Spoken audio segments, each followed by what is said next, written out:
नमस्ते। Media fraternity के सारे मेंबर्स को का स्वागत है, अभिनंदन है। मेरा नाम उपनीत कौर है और मेरे पति दिल्ली पुलिस में एसीपी के पद पे सेवाएं निभा रहे हैं। 20 जुलाई की रात देर रात जब वो घर पहुंचे चोटिल हालत में, वो क्षण मेरी और मेरी बेटी 2 साल की बेटी के लिए बहुत ही दर्दनाक, बहुत ही ट्रॉमेटिक था। मेरे साथ अभी दिल्ली पुलिस के परिवार के मेंबर्स हैं, दिल्ली पुलिस कर्मियों के परिवार के मेंबर्स, और हम अपनी आप बीती आप लोगों के सामने रखना चाहते हैं। लेकिन उससे पहले एक वीडियो के जरिए हम उस दिन और उसके आगे चलते हुए कुछ दिनों में दिल्ली पुलिस कर्मियों के साथ क्या कुछ हुआ वो आपके साथ शेयर करेंगे। और वो वीडियो जो हमने बनाई है वो सोशल मीडिया की कुछ वीडियोस पे, और जिन लोगों को घायल जो पुलिस कर्मी हैं उन लोगों से बातचीत करने के बाद वो वीडियो हमने बनाई है। प्लीज एक आपके समक्ष में वो वीडियो रखना चाहती हूँ। बीजेपी द्वारा 20 जुलाई को संसद मार्च के आह्वान को ध्यान में रखते हुए प्रदर्शनकारियों से कई बार बातचीत की कोशिश की गई थी तथा उन्हें अवगत कराया गया था कि नई दिल्ली क्षेत्र में भारतीय नागरिक सुरक्षा संहिता की धारा 163 प्रभाव में है, जिसमें 5 या उससे अधिक लोगों के इकट्ठा होने पर प्रतिबंध है। ये सूचना मीडिया और सोशल मीडिया के माध्यम से भी प्रसारित की गई है। इसके बावजूद ऑर्गेनाइजर द्वारा लोगों को जंतर मंतर पहुंचने तथा संसद मार्च के लिए सोशल मीडिया के माध्यम से प्रेरित किया गया। इसको ध्यान में रखते हुए तारीख 20 जुलाई 2026 को दिल्ली पुलिस द्वारा पुलिस स्टाफ की ब्रीफिंग करके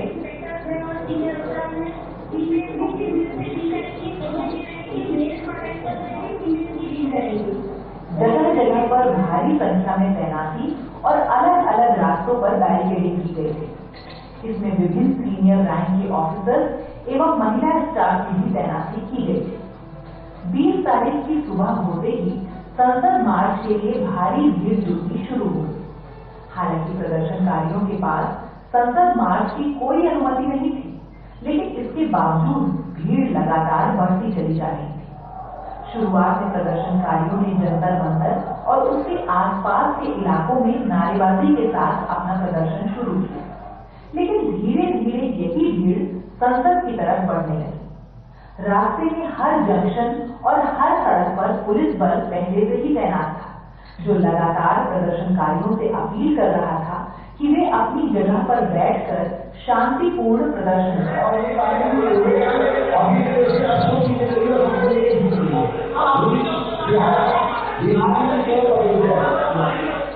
लेकिन भीड़ पर इसका कोई असर नहीं हो रहा था। भीड़ बैरिकेड तोड़कर पटेल चौक की तरफ बढ़ने लगी, जहां रास्ते में पुलिस ने बैरिकेड लगाए थे, लेकिन भीड़ ने इन बैरिकेड को तोड़ना शुरू कर दिया। कई बार पुलिस ने बैरिकेड को दोबारा लगाया, लेकिन उग्र भीड़ ने उन्हें फिर से तोड़ दिया और हजारों की संख्या में प्रदर्शनकारी पार्लियामेंट स्ट्रीट की तरफ बढ़ने लगे। धीरे धीरे भीड़ का स्वरूप उपद्रवी होना शुरू हो गया और भीड़ जोरदार नारेबाजी के साथ साथ पुलिस पर बोतलें, जूते और पत्थर भी फेंके जाने लगे। पुलिस की कोशिश थी कि हालातों को काबू में रखा जाए और बार बार प्रदर्शनकारियों से अपील की गई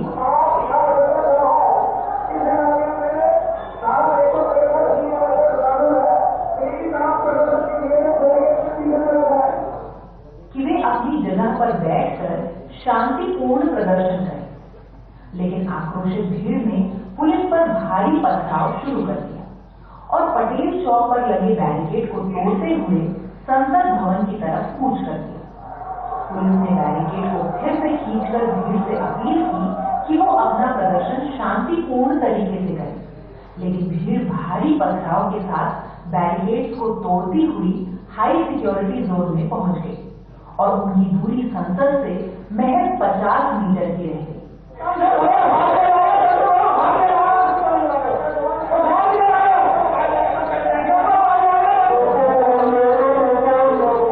ये देखकर पुलिस अधिकारियों ने बार बार उग्र भीड़ को चेतावनी दी कि सभी बैरिकेड के पीछे रहें।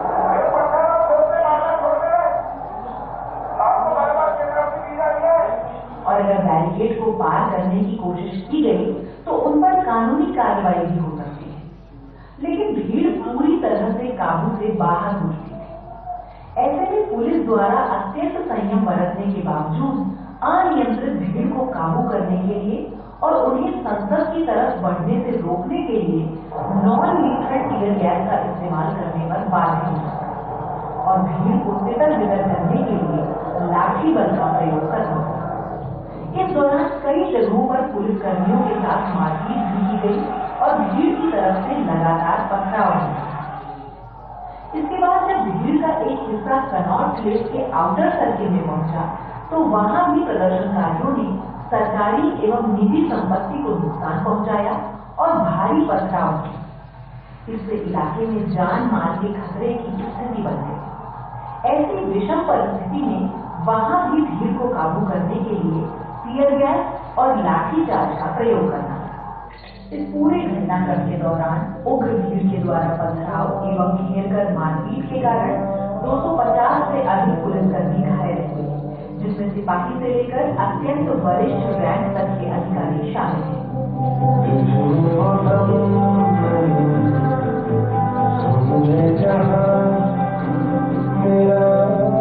चोटें होने के बावजूद भी पुलिस कर्मियों ने भीड़ पर काबू करने का प्रयास जारी रखा तथा स्थिति को नियंत्रण में किया।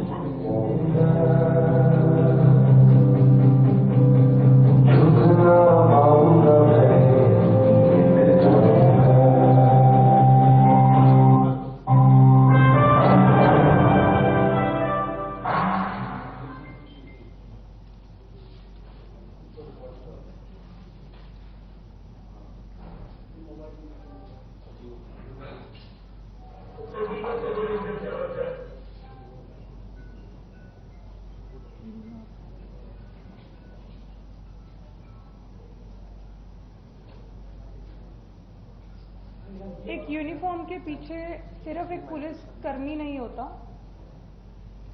उसके पीछे होती है उसकी माँ, पिता, पत्नी, बच्चे और पूरा परिवार जो देर रात तक वेट करता है कि वो सकुशल घर लौट आए। अब मैं आपके सामने कुंजल जी को रिक्वेस्ट करती हूँ कि वो प्लीज अपना एक्सपीरियंस शेयर करें।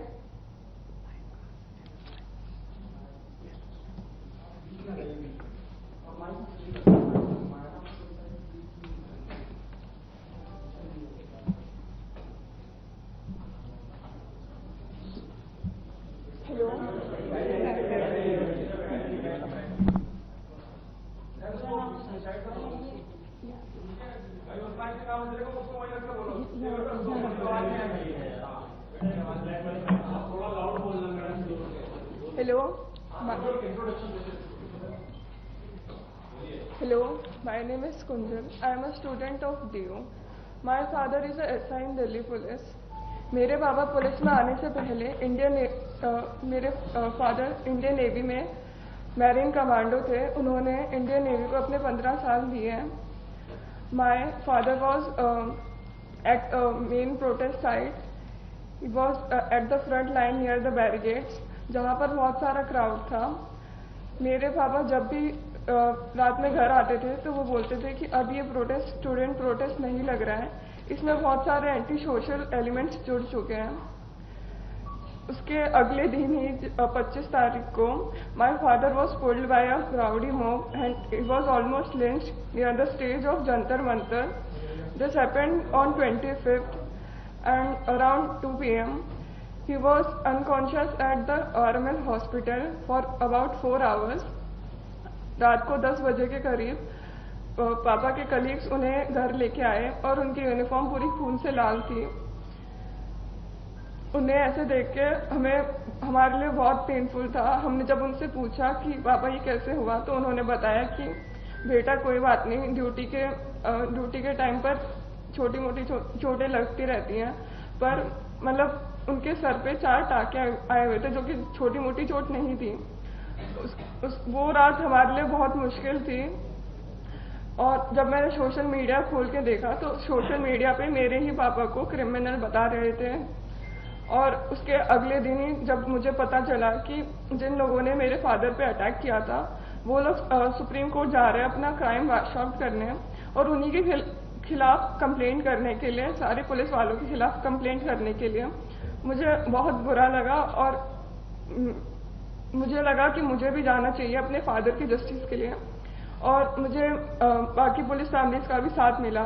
हम लोग सुप्रीम कोर्ट गए, हमने एडवोकेट से रिक्वेस्ट करी और एडवोकेट ने हमारी बात ऑनरेबल सुप्रीम कोर्ट के सामने रखी और हमें भरोसा दिलाया गया कि हमारे भी इक्वल राइट्स हैं as the citizen of this country और हमें भी जस्टिस मिलेगा। सीमा जी, आप कुछ बताना चाहेंगे? नमस्कार।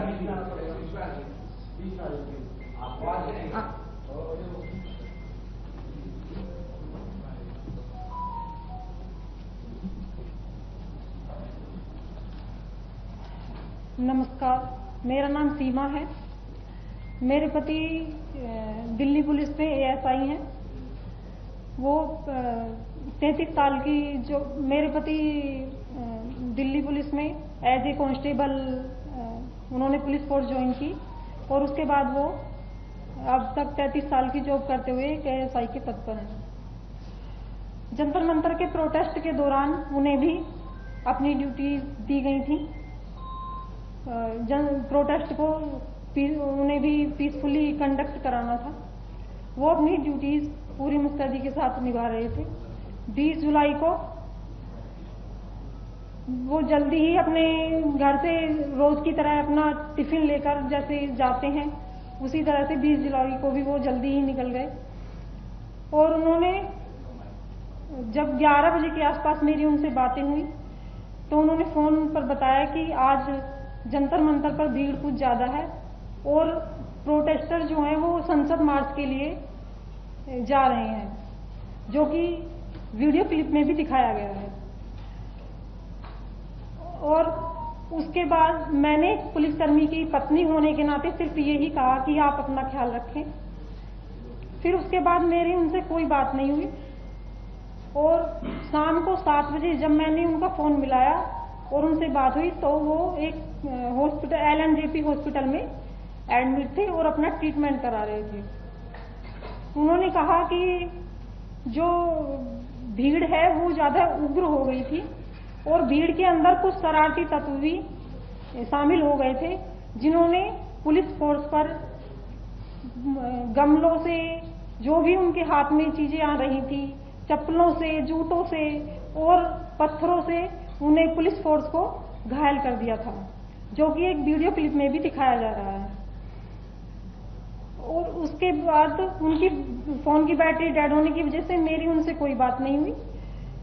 शाम को, रात को जब वो 11 साढ़े, ये सब सुनकर मैं बहुत ज्यादा घबरा गई थी।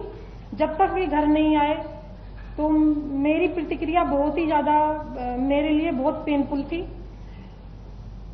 उसके बाद जब वो 11 बजे घर आए तो उन्होंने बताया कि छात्रों की प्रोटेस्ट में छात्रों के साथ साथ कुछ शरारती तत्व और असामाजिक तत्व भी थे।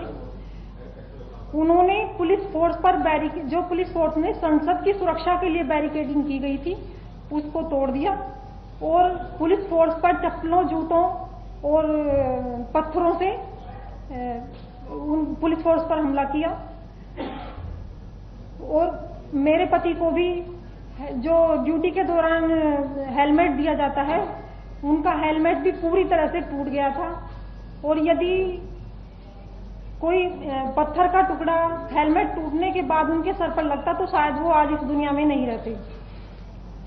ये सोचकर और ये उनके बताए जाने पर मैं इतनी ज्यादा मतलब मेरी रूह कांप गई थी कि इसके बाद मेरा और मेरे परिवार का क्या होता।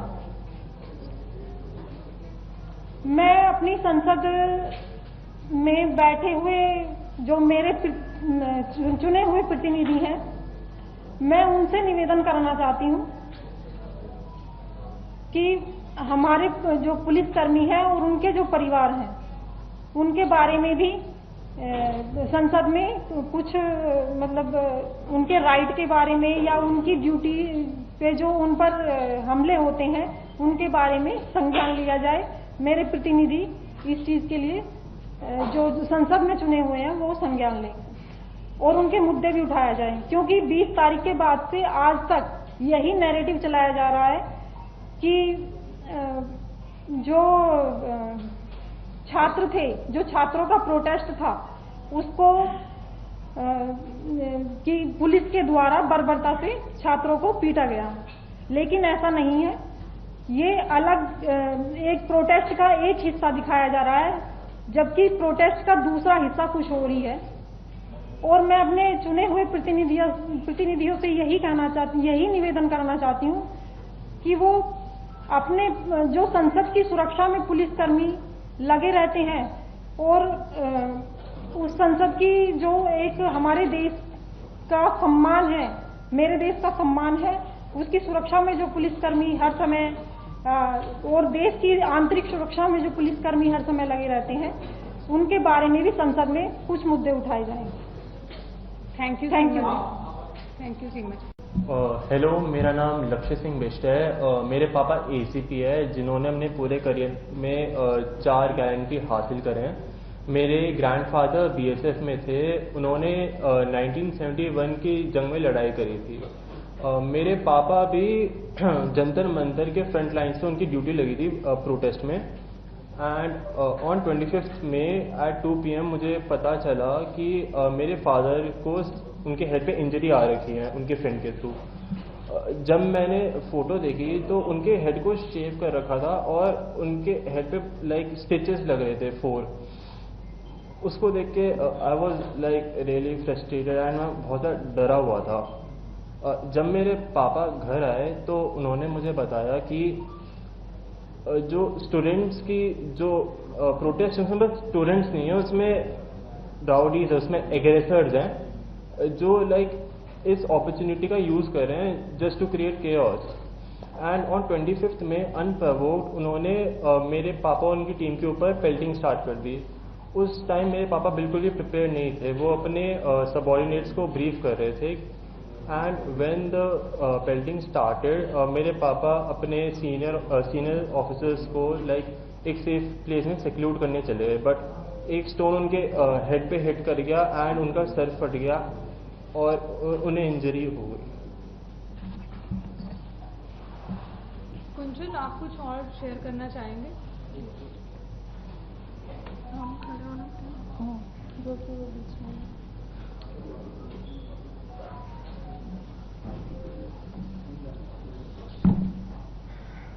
मुझे ये बोलना था कि पुलिस वाले भी समाज का हिस्सा है। जिस पार्लियामेंट में लोग पॉलिटिशियंस और जिस पार्लियामेंट में पॉलिटिशियंस पुलिस वालों को क्रिमिनल बोल रहे हैं, उसी पार्लियामेंट को प्रोटेक्ट करने के लिए मेरे पापा ने इतनी सारी सीरियस इंजरीज ली हैं। और मुझे यही बोलना था कि I am a proud daughter of a marine commando and a police officer, जिन्होंने स्टूडेंट प्रोटेस्ट के नाम पर इकट्ठा हुए क्रिमिनल्स की भीड़ के बीच में सिंसेरिटी से ड्यूटी निभाई है। उन्होंने लिंच होने के बाद भी अभी तक स्टूडेंट्स के बारे में कुछ भी बुरा या फिर नेगेटिव नहीं बोला है। उन्हें बस अपनी ड्यूटी परफॉर्म करते टाइम चोट लगी है। Thank you. लक्ष्य, आप कंटिन्यू करना चाहेंगे? मैं जब भी ऑनलाइन जाता हूँ एंड जब भी मेरे फ्रेंड्स मुझे रील्स भेजते हैं एंड ट्विटर पे लिंक्स भेजते हैं कि उसमें पुलिस के खिलाफ बहुत ज़्यादा लाइक डेरोगेटरी टर्म से बात कही जाती है, लाइक उनके एकदम खिलाफ होते हैं। हमारी साइड की कोई बात भी नहीं करता। मेरे पापा बोलते हैं कि इस पर मुझे ध्यान नहीं देना चाहिए बिकॉज ये बस दोनों साइड को ट्रिगर करने के लिए, ये वन साइड मीडिया है एंड ये बस केओस क्रिएट करने के लिए। पर जब मेरे फादर के साथ ये हुआ, I was really disappointed and frustrated. और एंड पार्लियामेंट में भी इसके बारे में कुछ बात नहीं हो रही, लाइक पुलिस वालों का क्या, जिनको जो इंजर उनका क्या। एंड फिर मुझे पता चला कि जो एग्रेसर्स थे उन्होंने पुलिस के खिलाफ ही एप्लीकेशन डाल दी कि उनके साथ अनजस्ट हुआ है। मैंने और बहुत सारी फैमिलीज ने पुलिस की, उन्होंने भी मिलकर प्ली डाली कि हमारे भी राइट्स हैं। ऑनरेबल सुप्रीम कोर्ट खुद कहता है कि everyone is equal in front of law and everyone has right to life. मेरे फादर यहाँ पे नहीं है because due to his rules of duty, और बट हम यहाँ पर टू रिप्रेजेंट द फैमिलीज जिनके स्पाउस या जिनके फादर इंजर हुए। जंतर मंतर में जो प्रोटेस्ट था वो स्टूडेंट प्रोटेस्ट था, पर उसमें बस स्टूडेंट्स नहीं थे, उसमें राउडीज थे, उसमें गुंडे थे जो इस अपॉर्चुनिटी का यूज करे थे टू क्रिएट केओस और पुलिस वालों को इंजर करने के लिए, उन्हें हर्ट करने के लिए। मैं एक स्टूडेंट हूँ और मुझे पता है कि मेरे पापा जो एक पुलिस ऑफिसर है वो किसी ऐसे स्टूडेंट को हर्ट नहीं करेंगे, वो एक स्टूडेंट की केयर करेंगे, and my father didn't deserve this. Thank you.